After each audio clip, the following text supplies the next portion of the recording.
Hey, I'm Rhiannon, or Nonny. Yep, that's me. And just like most of us, I try to be good. I'm a feminist, I work for an environmental charity, and I try to look after myself. But I have a few bad habits. So every month I'm taking on a new challenge to try and be a bit better for the planet, other people, and myself. Welcome to the Resolution Project. Hello, I'm back. This has been a video that I've been putting off making for a bit of a while. It's a little bit more of a personal one, and I'm also just a bit nervous about what people's reactions are going to be like. You know, it's something that's really important to me and I want to make sure I do it justice. And I don't think I'm going to be able to do it justice in this video.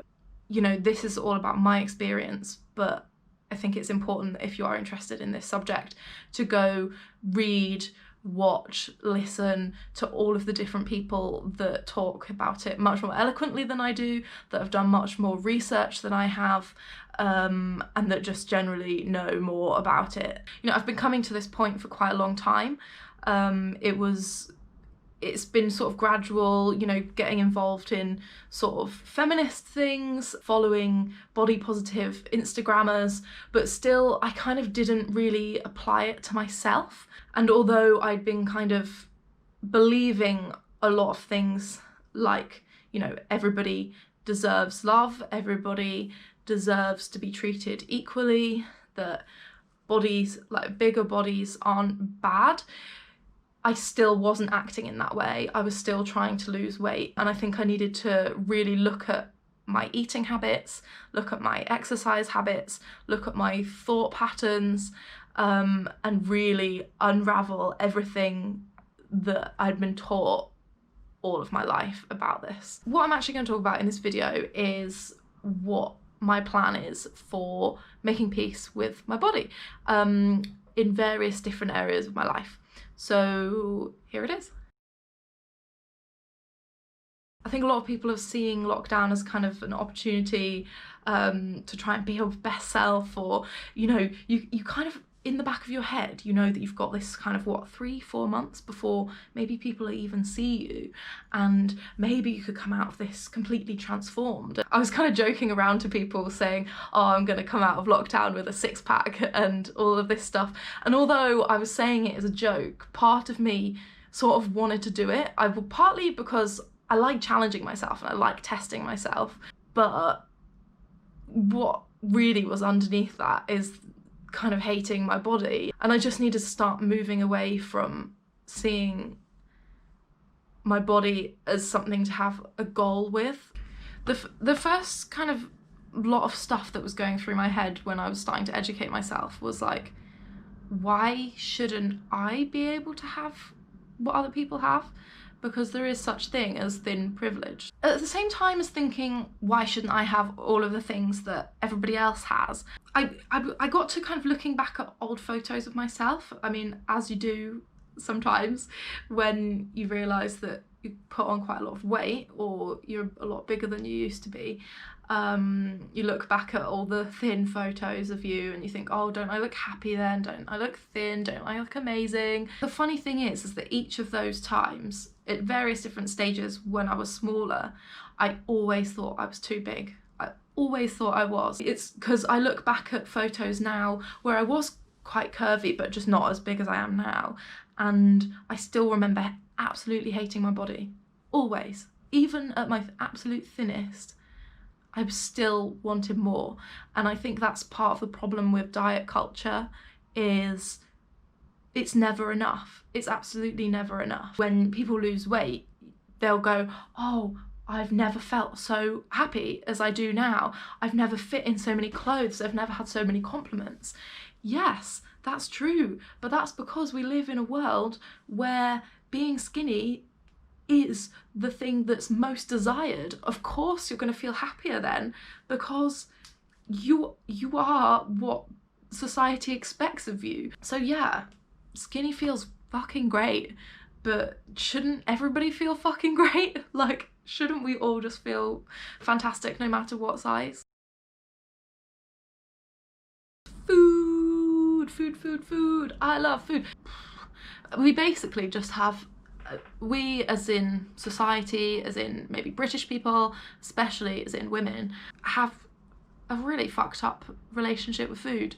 The thing with dieting and trying to lose weight is it completely gives you this skewed relationship with food, where you either see food as a number, as in kind of calories, portion size, or you see food as evil or angelic. You often hear language like, I've been so naughty, I've been so bad, or I've been really good this week.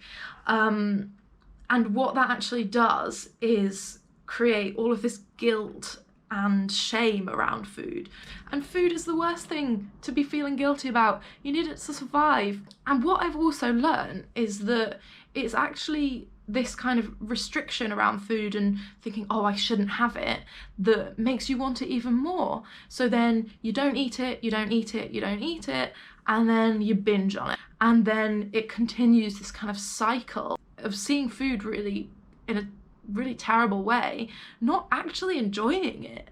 And yeah, and also putting on more weight because it's this sort of binge and restrict cycle that you end up in. And that seems to be the kind of recurring theme throughout all dieting and all just eating, trying to eat healthily. Like, all of these things basically encourage restriction, encourage weird products, and actually just make you put on more weight, because diets fail. 95% of diets fail. What we really need to be doing is just learning how to have a good relationship with food. So on food, I guess the two things that I'm going to make sure I do is I'm never counting calories again. Calories are gone. Calories just encourage obsession over food, and they kind of remove you from what food actually is, which is something to enjoy and something to keep you alive, and instead just turns everything you eat into a number. And then the other thing with food is I've been looking a lot more into intuitive eating, which it's kind of how it sounds really. It's learning how to eat intuitively. It's basically just learning how to listen to your body instead of listening to certain dieting rules, and kind of just paying attention to what your body needs and wants. And a lot of the time you actually, when you diet, you kind of forget how to pay attention to your hunger signals, and whether that's being full or being hungry. So intuitive eating helps you with that, because you just sort of learn how to listen to your body and what it needs. The other thing with food is I'm absolutely banning all language to do with clean eating, being good and bad. Anything that kind of puts a morality on food or puts shame on food, that is the most important thing, is to just remove guilt around food. Just stop it. Just stop it. Don't need it. It's just making food a negative experience, and that's the opposite of what it should be. Exercise is so closely linked with the diet industry and with people trying to lose weight. And, you know, it's all over gyms, it's all over gym websites, it's all over, you know, influencers' accounts that go to the gym. It's always geared to either losing weight or getting strong, like body goals, putting value on what you look like. And as somebody that's trying to veer away from that, I had to kind of relearn what my relationship with exercise was actually going to be, because I really still want to keep moving and I want to keep exercising, and it does make me feel good, but up until quite recently I still had it in the back of my head that, oh, I wonder how much this is burning off, or I wonder what this is going to do to my body. So I really had to try and separate those two things away. And the way I did that actually was quitting the gym.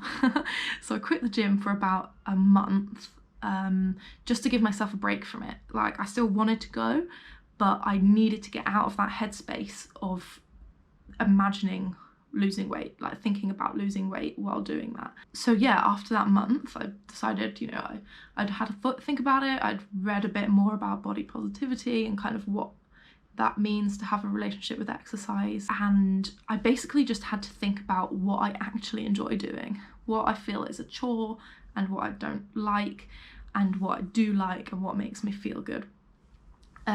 So I kind of settled on, I'm gonna give up HIIT, which is like high intensity interval training, but I really, really enjoy strength training. I really enjoy kind of Pilates and yoga.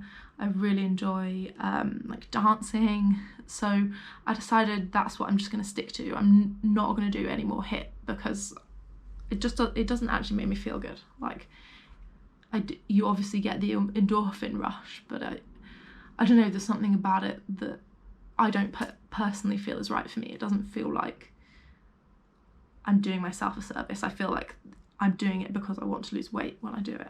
So my mental health is up and down. Like I have quite bad anxiety quite a lot of the time, and I have actually found that exercising really, really helps. It just completely clears my brain and just makes me feel so much better. And I can tell when I haven't been exercising for a few weeks that goes down, and I know that that's nothing to do with weight loss because my weight stays pretty much the same. So I know that that's right for me to continue doing that, and that's kind of more my motivator than anything to do with body goals. So actually it's turned out to be a lot simpler to just do what I enjoy, and again just removing all the guilt from exercise. So because what it means when you do it because you enjoy it is you do it because you enjoy it, and then it doesn't become a chore, it's just something you like doing, and you're not feeling bad when you don't go because sometimes you're busy, like there isn't time to fit everything in. So if it means swapping that for something you really, really enjoy, just do it.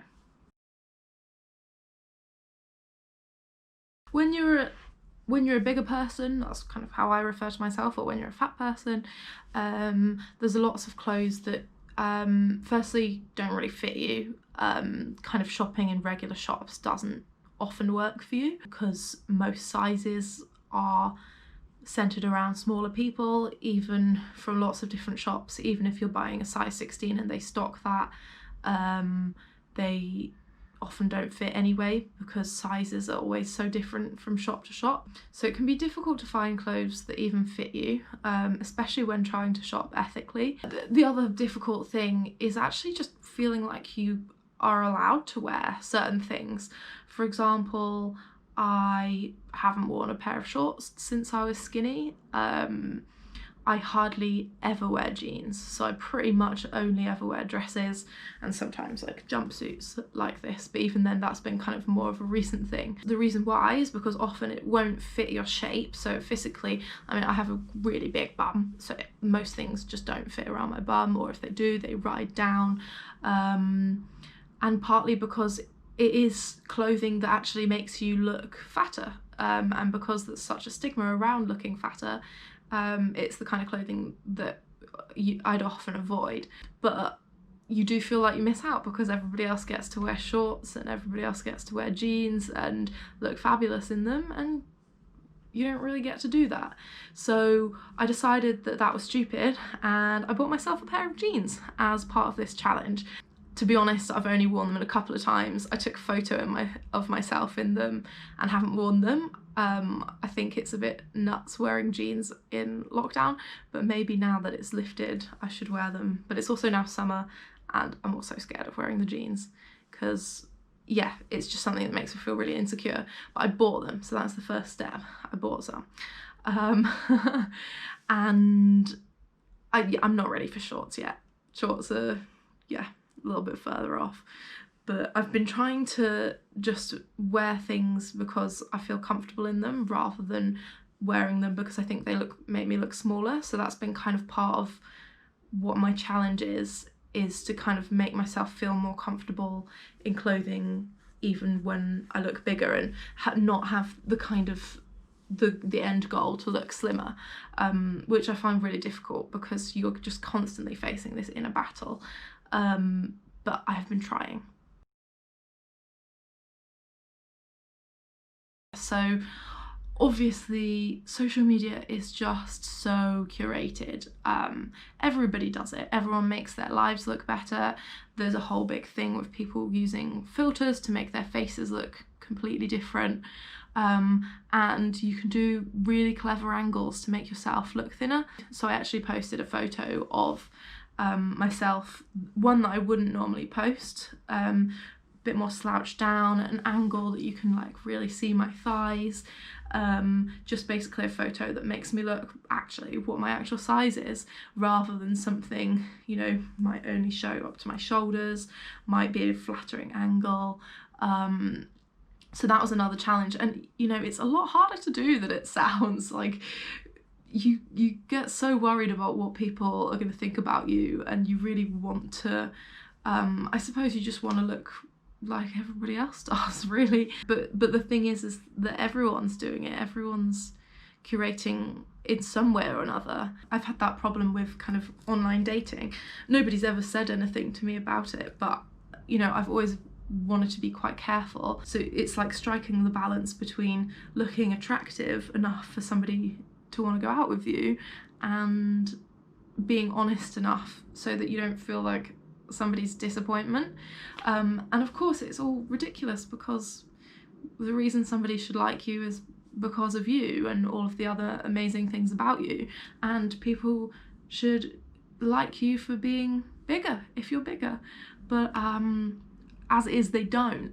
So that's the sort of tricky line to tread. But I've been trying to be even more honest with my dating profile, and I've been trying to be even more honest with just the photos that I post, so that I don't feel like I'm constantly living up to a version of myself that doesn't exist. So yeah, I think it's just kind of trying to be more authentic. It's really hard to explain, but when you're a bigger person, you almost don't feel like a real person, because everybody that you see in films, on the TV, in magazines, online, everybody looks so much thinner, because that is what has become acceptable to have on TV and have as these leading roles, and etc, etc. So when you start seeing this all of the time, you stop feeling, you kind of lose your sense of being a real person in a strange way, and you start to tell yourself kind of these fantasies of, oh, I won't do that until I'm thin. So I've been definitely guilty of this before, of not wanting to buy clothes until I'm thin, or not wanting to get my hair done until I'm thin, or not wanting to buy a certain thing or do a certain thing, and basically just put my life on hold until I'm a certain size, because I feel like then I'll be deserving of it, then it'll look better on me, then it'll be more suitable for who I am and my life. But I think the important thing is to remember is this is life, and we have to live it now, and we have to do it the way we want to do it before, you know, we've wasted our entire life trying to be thin, just not wanting it anymore, just done with it. So if I want something, or if I want to do something, I'm not going to let my body stand in the way. I'm going to go swimming. I'm going to buy the bloody jeans. And fuck anybody that says anything against it. Mainly myself. But yeah. It's an interesting one. I think we've all got a lot of work to do in accepting fat people and in accepting ourselves, and it's starting to happen, but it's happening slowly. But the very first step is just educating ourselves and getting rid of this idea that looking a certain way is the only way to look and the most important way to look, and starting to just be a bit kinder to ourselves and to other people. Peace out.